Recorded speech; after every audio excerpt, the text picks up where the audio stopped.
आइए आज की क्लास हम स्टार्ट करते हैं बाह्य क्षेत्र में द्विध्रुव की स्थितिज ऊर्जा की गणना करने से। हमने लास्ट चैप्टर में बाह्य क्षेत्र में द्विध्रुव पर कार्य करने वाले प्रत्यानयन बल युग्म आघूर्ण का मान ज्ञात किया है। उस चैप्टर में हमने देखा था कि जब किसी यूनिफॉर्म इलेक्ट्रिक फील्ड में हम इलेक्ट्रिक डायपोल को जब हम रखते हैं तो उस डायपोल पर जो नेट फोर्स की वैल्यू है वह होती है 0 के बराबर। लेकिन उस डायपोल पर यहाँ हम देख सकते हैं डायग्राम से कि उस डायपोल पर दो बल प्लस क्यू ई और ये माइनस क्यू ई जो कि परिमाण में समान है लेकिन दिशा इनकी विपरीत है, तो अतः इस सिस्टम पर एक टॉर्क कार्य करता है या बल युग्म आघूर्ण कार्य करता है। तो इस प्रकार यहाँ पर हम देखेंगे कि बाह्य क्षेत्र में द्विध्रुव की स्थितिज ऊर्जा आखिर क्या होती है। तो इसे हम डिफाइन करें कि जब विद्युत द्विध्रुव को हम विद्युत क्षेत्र में मानक स्थिति से वर्तमान स्थिति तक घुमाने में किए गए कार्य को द्विध्रुव की स्थितिज ऊर्जा कहते हैं। यहाँ पर हमने क्या किया है कि मानक स्थिति को थीटा इक्वल टू π/2 लिया जाता है, जो कि हम देखते हैं कि यह क्षेत्र के लंबवत है। सबसे पहले आइए अब हम डायग्राम को समझ लें। तो यहाँ पर एक पी द्विध्रुव आघूर्ण का एक वैद्युत द्विध्रुव जिसे हम यहाँ पर AB से डिनोट कर रहे हैं, यह वैद्युत द्विध्रुव प्लस Q और माइनस Q आवेशों से मिलकर बना हुआ है। और यह वैद्युत द्विध्रुव कहाँ रखा गया है? तो एक समान इलेक्ट्रिक फील्ड में। कहाँ से? तो इलेक्ट्रिक फील्ड से थीटा का एंगल बनाते हुए रखा गया है। क्लियर? एक बार फिर से हम समझ लें डायग्राम को। डायग्राम में AB हमें एक वैद्युत द्विध्रुव दिया हुआ है जो प्लस Q और माइनस Q आवेशों से मिलकर बना है, जिसे कि हमने कहाँ रखा हुआ है? एक समान विद्युत क्षेत्र E में। और देखें हम यहाँ पर द्विध्रुव की जो दिशा है, वैद्युत द्विध्रुव को हम P से डिनोट करते हैं और इसकी दिशा क्या होगी?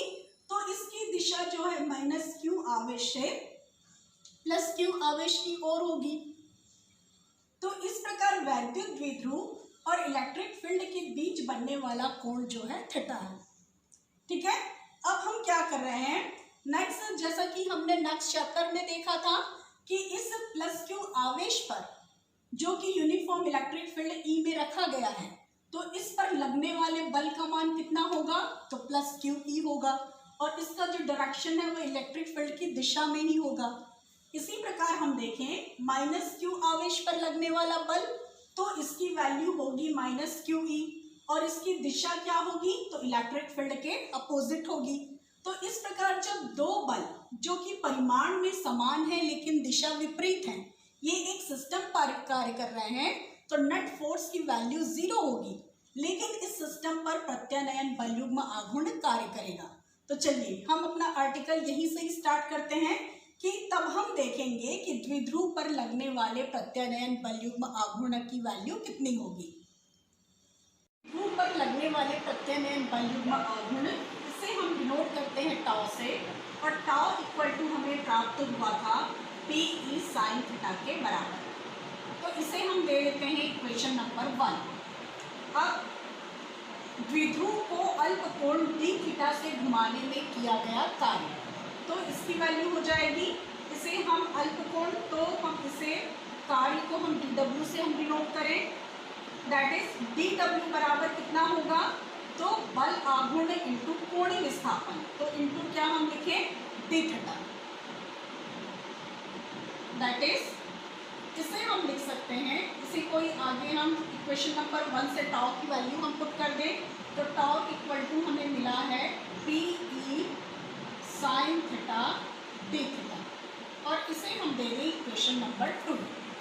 तो इस प्रकार यदि द्विध्रुव को थीटा 1 से थीटा 2 कोण तक घुमाने में किया गया कार्य, तो हमें इक्वेशन नंबर 2 का इंटीग्रेशन करना पड़ेगा और इसे हम लिख सकते हैं W equal to integration over what? तो theta 1 to theta 2 PE sine theta d theta. चलिए अब हम इसे सॉल्व कर लेते हैं। तो इसकी वैल्यू हमें मिलेगी, यहाँ से हम देख लें P और E दोनों ही कांस्टेंट हैं, इसलिए ये इंटीग्रेशन साइन के बाहर आ जाएंगे और इस इक्वेशन को हम लिख सकते हैं that is W equal to PE integration over θ1 to θ2 sine theta d theta, अर्थात हमें इस टर्म का इंटीग्रेशन करना पड़ेगा। तो चलिए इंटीग्रेशन कर लें हम नेक्स्ट स्टेप में। तो हमें मिल जाएगा ये PE साइन थीटा का इंटीग्रेशन होता है माइनस कॉस थीटा, लिमिट तो लिमिट है θ1 टू θ2। नेक्स्ट स्टेप में हम लिमिट पुट कर देंगे that is W equal to PE ये minus cos theta, upper limit हम पुट करेंगे थीटा की जगह, तो θ2 माइनस होता है क्या, माइनस ब्रैकेट के अंदर लिख लें कॉस थीटा की जगह लोअर लिमिट दैट इज θ1। इस प्रकार हम लिख सकते हैं, ये माइनस आएगा यहाँ पर, तो that is W equal to PE और हमें मिल जाएगा minus cos θ2 minus minus plus cos θ1 that is, और इसको हम सिंप्लीफाई करके डिवाइड कर लें तो PE कॉस θ1 को पहले लिख लें हम कॉस θ1 माइनस कॉस θ2, इसे हम दे दें इक्वेशन नंबर 3। ओके, अब नेक्स्ट स्टेप में हम क्या करें, यदि प्रारंभिक स्थिति में हम θ1 बराबर 0 डिग्री एंड θ2 बराबर यदि हम थीटा लें तो इक्वेशन नंबर 3 हो जाएगा हमारा W बराबर PE कॉस θ1 की जगह कॉस 0 डिग्री माइनस θ2 की जगह तो cos theta, that is we could write it as W equal to PE और cos 0 डिग्री की वैल्यू, तो cos 0 डिग्री की वैल्यू होती है 1 माइनस कॉस थीटा, इसे हम दे दें इक्वेशन नंबर। अब हमें द्विध्रुव की स्थितिज ऊर्जा की गणना करनी है, तो इसके लिए हम θ1 बराबर ले लें मानक स्थिति दैट इज 5/2 एंड θ2 बराबर यदि हम ले लें थीटा, तो इन वैल्यूज को इक्वेशन नंबर 3 में पुट करने पर हमें मिल जाएगा किया गया कार्य W बराबर PE इंटू कॉस θ1 की जगह हम यहाँ पुट करें कॉस 5/2 माइनस कॉस θ2 की जगह हम पुट करें कॉस थीटा, दैट इज, इसे हम सॉल्व कर लेते हैं तो ये हमें मिल जाएगा W बराबर PE कॉस 5/2 की वैल्यू होती है 0 माइनस कॉस थीटा। ओके, तो इस प्रकार हम इसे लिख सकते हैं W बराबर minus PE minus cos theta, तो हम इसे ऐसे लिख लें माइनस PE कॉस थीटा, और यह किया गया कार्य ही उस द्विध्रुव में स्थितिज ऊर्जा के रूप में संचित हो जाता है, दैट इज ये वैल्यू किसके बराबर होगी, स्थितिज ऊर्जा के। तो इसे हम इस प्रकार लिख सकते हैं, अतः द्विध्रुव की स्थितिज ऊर्जा, तो W की जगह हम क्या लिख लें, ये U से डिनोट कर लें स्थितिज ऊर्जा को, तो U बराबर हमें मिल जाएगा माइनस PE कॉस थीटा, और इसे हम इस प्रकार भी लिख सकते हैं दैट इज U बराबर minus vector P dot vector E, और इसे हम दे दें इक्वेशन नंबर 5 और इसे हम दे दें equation number 6, that is vector के फॉर्म में दो वेक्टर्स का ये कौन सा गुणनफल है, अदिश गुणनफल। तो इस प्रकार हम किसकी वैल्यू निकालते हैं, बाह्य क्षेत्र में द्विध्रुव की स्थितिज ऊर्जा की। अब चलिए आइए हम स्पेशल केसेस देखते हैं। तो सबसे पहले हम देख लें केस नंबर 1, और इसमें हम ले यदि थीटा बराबर 0 डिग्री, तो थीटा बराबर 0 डिग्री लेने से हमें क्या मिल जाएगा, इक्वेशन 5 से U की वैल्यू हमें मिलेगी minus PE cos 0 degree, and that is हमें मिल जाएगा U बराबर माइनस PE, क्यों, क्योंकि कॉस 0 डिग्री की वैल्यू होती है 1।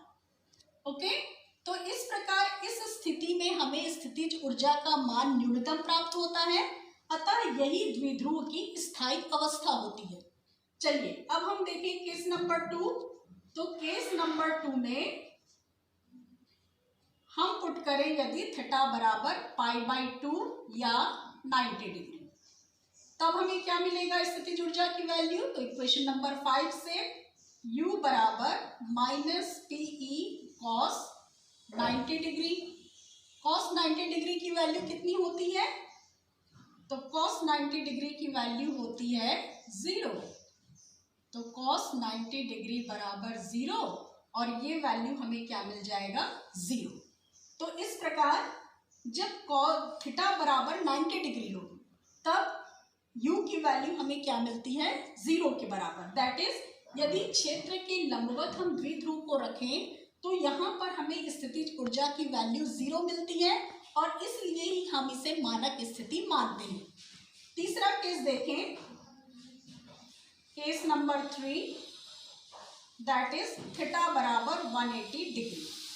तो 180 डिग्री के लिए हमें क्या मिलेगा?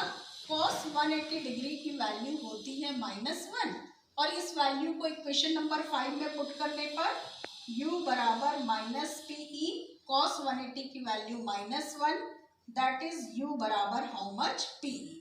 तो इस प्रकार इस स्थिति में हमें स्थितिज ऊर्जा का मान अधिकतम मिलता है और इस प्रकार ये क्या होता है? अधिकतम मिल रहा है मीन्स ये अस्थायी अवस्था होती है। तो इस प्रकार हमें ज्ञात करना है बाह्य क्षेत्र में द्विध्रुव की स्थितिज ऊर्जा का मान। Thank you.